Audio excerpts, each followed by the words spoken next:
when I watched the BvS, the Ultimate Edition, I literally knew every single thing that was added or different in that film compared to the theatrical cut because I had just seen it that many times. And so this film, it changed how I looked at film.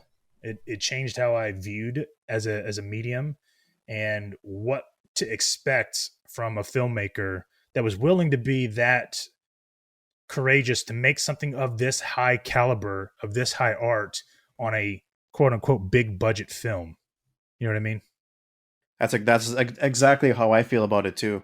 And just off the top of your head, if you had to just guess how many times you've seen this movie in total, what would your answer be? Man, you know what? I'd probably say somewhere around crazy enough like 600 times.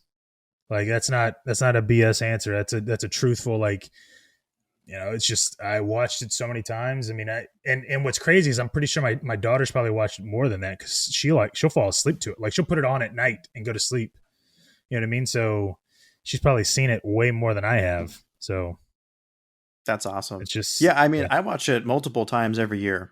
You Yeah. know, No, absolutely. I mean, there's not I mean, the last time I watched it was like a few weeks ago, but I mean, it's still bar none one of the best films produced. So absolutely. Yeah, I mean, and we'll get into our pros and cons and stuff like that a little bit later too. But mhm. I mean, I feel very similarly to you. Like Yeah. for me, for my experience watching this, I've been infatuated with this movie ever since it was announced. Right? Like, I don't think I've ever been more excited for a movie in my life, and I probably never will be again. Like I was so into it. I was on YouTube in like 2014 watching the behind the scenes clips on YouTube of like the Batmobile in Detroit, like Hmm. stuff like that. Like I was like, oh my gosh, they're doing this, and I was just almost too into it to an extent, because these are my two favorite fictional characters ever, Batman and Superman. Let alone you throw in Wonder Woman and Lex Luthor, and everything else that ensues. I mean, I was just I, I don't know. It's just like it was almost like it was made for me in a sense. You know what I mean? Like when it came out in theaters, you know, I sort of thought of like the whole situation of like like the critics and the little bit of the backlash that was happening publicly. Hmm. It kind of to me kind of felt like March Madness when like one of the top seeds like loses their first game and they should have Yeah. won. They get upset, right? That's kind of what it felt like to me. Even though I like the movie, like I Hmm. still had other friends of mine that I totally and 100% respect their opinion, you know, but Hmm. they like almost despised the movie. Like they were totally not into it and were really frustrated by it. And it was a really interesting kind of experience. But I mean, I've always liked the movie, even the theatrical cut, even though it's not the same, obviously, as the Ultimate Edition. But even Right. after And that, it came out and time's gone on. To me, it's aged like a fine wine. I feel like it gets better. I learn more. I learn something new every time I watch it, and I feel something yeah, no, different every time I watch it. You know, and I never actually really got the initial hate for it. Like I honestly didn't because one, you got to keep in mind that before I'm the kind of person that I won't you can't influence me. Like you can if you do it in certain ways. Like I'm influenced, but nobody's going to sit there and tell me, "Hey, you should like this or you should not like this or you're an idiot for liking this." Nobody can do that to me. And that's the way I've been since I was literally a child in kindergarten. Like nobody has ever been able to influence the kind of person I am or the kind of things I like or the friends that I enjoy. I'm the kind of person that if I have two friends that don't get along or don't like each other, that's fine. Like I don't have to choose either or. And if you guys don't like each other, that's cool.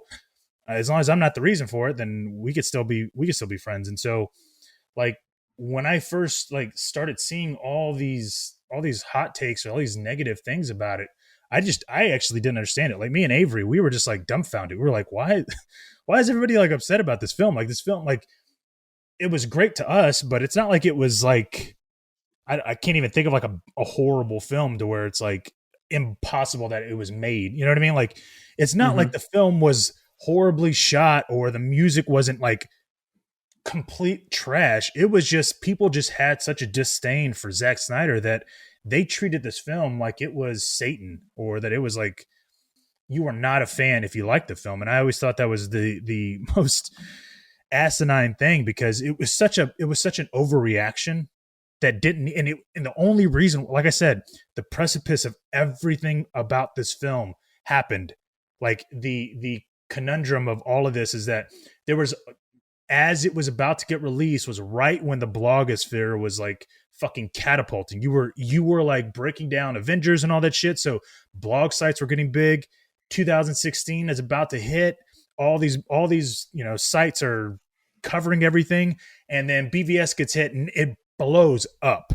And every single website is talking about it, and they're getting clicks after clicks because they didn't do this with Man of Steel. They did it with BvS. That was it. And it was because of this situation with BvS that it started to decline because what happened with Justice League only a year later with the influence of what happened online. And that's why I was saying, like, it was this huge hill that it was the roller coaster was going up as BvS is about to release.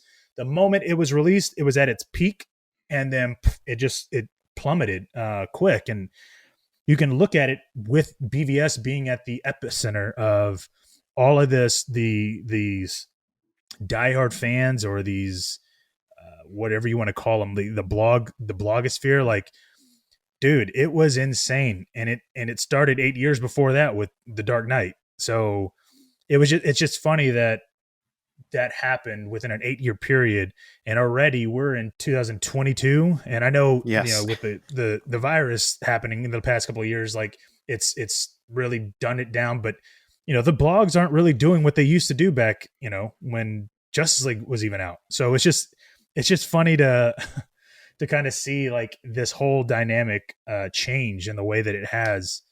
But I didn't pay attention to online before 2016. So I only did because everybody was telling me that I was wrong for liking a movie, and I didn't understand why. I was so baffled because at the end of the day, who are they to tell me I shouldn't like a movie? You know what I mean? Exactly. Yeah.